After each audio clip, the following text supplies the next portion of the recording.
മാറാട് ആരാധനാലയങ്ങൾ ആക്രമിച്ച നവാസ് മുഹിയുദ്ദീൻ സംഘടനയിൽപ്പെട്ടയാൾ വിശ്വാസത്തെ പുനരുജ്ജീവിപ്പിക്കുന്നവൻ എന്നർത്ഥം വരുന്ന മുഹിയുദ്ദീൻ എന്ന സംഘടനയിൽപ്പെട്ടയാളാണ് താനെന്ന് നവാസ് പോലീസിനോട് പറഞ്ഞു. ഇന്ന് രാവിലെയാണ് മാറാട് ഭജന മഠം നവാസ് അടിച്ചു തകർത്തത്. ആലപ്പാട് ചോറ്റാനിക്കരയമ്മ ഭഗവതി ക്ഷേത്രത്തിലും ഇയാൾ അതിക്രമത്തിന് മുതിർന്നിരുന്നു. അനഘ ഹർഷൻ ചേരുന്നു. അനഘ, ഇനി അന്വേഷിക്കേണ്ടത് മുഹിയുദ്ദീൻ സംഘടനയെ പറ്റിയാണ്. കാരണം മുഹിയുദ്ദീൻ സംഘടനയിൽപ്പെട്ട ആളാണ് എന്ന് നവാസ് തന്നെയാണ് പോലീസിനോട് പറഞ്ഞിരിക്കുന്നത്. മുഹിയുദ്ദീൻ സംഘടന അതിന് തീവ്രവാദവുമായി ബന്ധമുണ്ട് എന്ന ചില വാർത്തകളും പുറത്ത് വരുന്നുണ്ട്. മാപ്പിള കലാപ സമയത്ത് അടക്കം ഈ മുഹിയുദ്ദീനുകൾ അത് പ്രത്യേകിച്ച് അങ്ങനെ എടുത്ത് പറയേണ്ടത്, കാരണം വളരെ തീവ്രമായിട്ടുള്ള മതവിശ്വാസം പുലർത്തിപ്പോകുന്ന ഒരു വിഭാഗം ആണ്. അതുകൊണ്ട് തന്നെ പ്രത്യേക അജണ്ടയോടുകൂടി തന്നെയാണ് മാറാട് ആരാധനാലയങ്ങൾ നവാസ് ആക്രമിച്ചത് എന്നല്ലേ കരുതേണ്ടത്?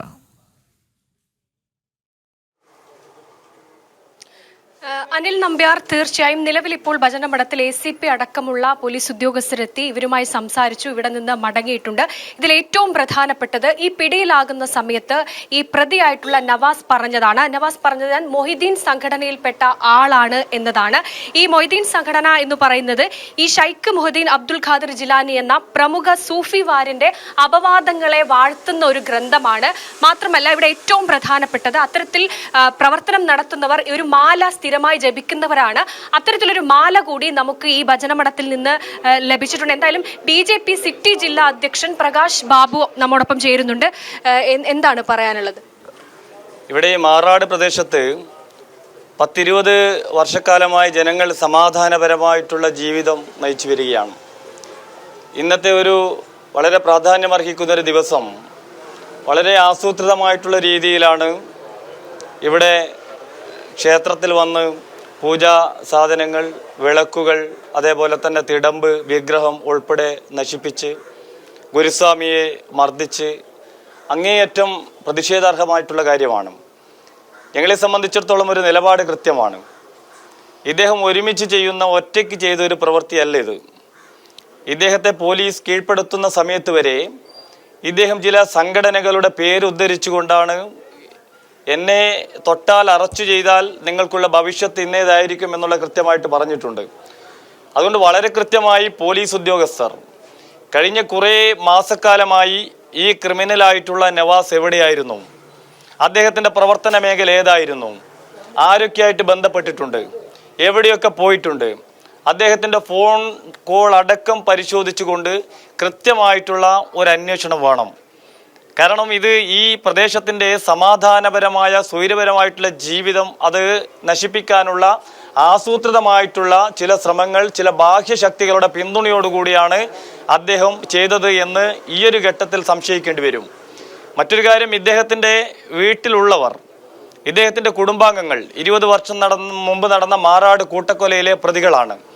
അതുകൊണ്ട് ഈ പശ്ചാത്തലങ്ങളെല്ലാം തന്നെ പോലീസ് ഉദ്യോഗസ്ഥർ പരിശോധിച്ചുകൊണ്ട് ഇദ്ദേഹത്തിൻ്റെ പിറകിൽ ആരാണ്, ഒറ്റയ്ക്ക് ഇന്നത്തെ ഒരു ബലിപ്പെരുന്നാൾ ദിവസം ഇദ്ദേഹത്തെ പോലുള്ള ഒരാൾ ഇങ്ങനെ വന്ന് ചെയ്യുമെന്ന് പ്രതീക്ഷിക്കുന്നവരല്ല ഇവിടുത്തെ പൊതുസമൂഹം.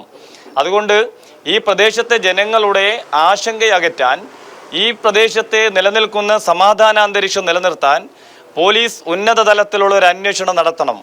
ഞങ്ങൾ ബഹുമാനപ്പെട്ട പോലീസ് കമ്മീഷണറോട് ആവശ്യപ്പെടുന്നത്, ഇന്നിവിടെ സമാധാന കമ്മിറ്റി ഇരിക്കുന്നതിന് മുമ്പ് കമ്മീഷണർ ഇവിടെ വരണം. ഇതിനങ്ങനെ ലഘൂകരിച്ചു കൊണ്ടുപോകാനൊന്നും ഇവിടുത്തെ ജനങ്ങൾ അനുവദിക്കില്ല.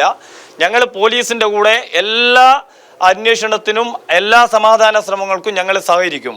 പക്ഷേ അതിൻ്റെ മറവിൽ ഇവിടെ ഒരു കമ്മീഷണർ വന്നിട്ടില്ല, കലക്ടർ വന്നിട്ടില്ല. മാറാട് പോലത്തെ ഹൈലി സെൻസിറ്റീവായ ഒരു സ്ഥലത്ത് ഇത്ര വലിയൊരു ആക്രമണം ഒരു മുൻ മാറാട് കൊലക്കേസിലെ പ്രതികളുടെ കുടുംബത്തിൽപ്പെട്ട ഒരാൾ ചെയ്യുമ്പോൾ അതിന് ഗൗരവത്തോടു കൂടി കാണണം. ആരാണ് ഇതിന് പിന്തുണ കൊടുത്തത്, എവിടെയൊക്കെ ഇദ്ദേഹം പോയി, ഇദ്ദേഹം പറഞ്ഞ മൊഹിദ്ദീൻ സംഘടന, ആ സംഘടനയെ അടക്കം ഈ ബന്ധം അടക്കം പരിശോധനയ്ക്ക് വിധേയമാക്കണം എന്നുള്ളതാണ് ഞങ്ങളുടെ ആവശ്യം. അത് തന്നെയാണ് അനിൽ നമ്പ്യാർ. കൃത്യമായി BJP ആവശ്യപ്പെടുന്നത് ഈ നവാസിന് പിന്നിൽ ആരാണ്, ഒറ്റയ്ക്ക് ഒരാൾക്ക് ഈ കൃത്യം ചെയ്യാൻ കഴിയില്ല എന്നതടക്കമുള്ള കാര്യങ്ങളാണ് സൂചിപ്പിക്കുന്നത്. നമ്മൾ നേരത്തെ സൂചിപ്പിച്ചതുപോലെ തന്നെ ഈ നവാസിന്റെ കൈവശം ഉണ്ടായിരുന്ന മാലയാണിത്. ഈ അക്രമ സമയത്ത് ഇവിടെ ഉണ്ടായിരുന്ന ഒരു മാലയാണ്. ഈ നവാസ് പറഞ്ഞതനുസരിച്ചാണെങ്കിൽ ഈ മൊയ്തീൻ സംഘടനയിൽപ്പെട്ട ആളാണ് എന്നാണ് ഈ പിടിയിലാകുന്ന സമയത്ത് പറഞ്ഞിരുന്നത്. ഇതൊരു മൊയ്തീൻ മാല എന്ന് പറയുന്ന ഒരു ഗ്രന്ഥമുണ്ട്.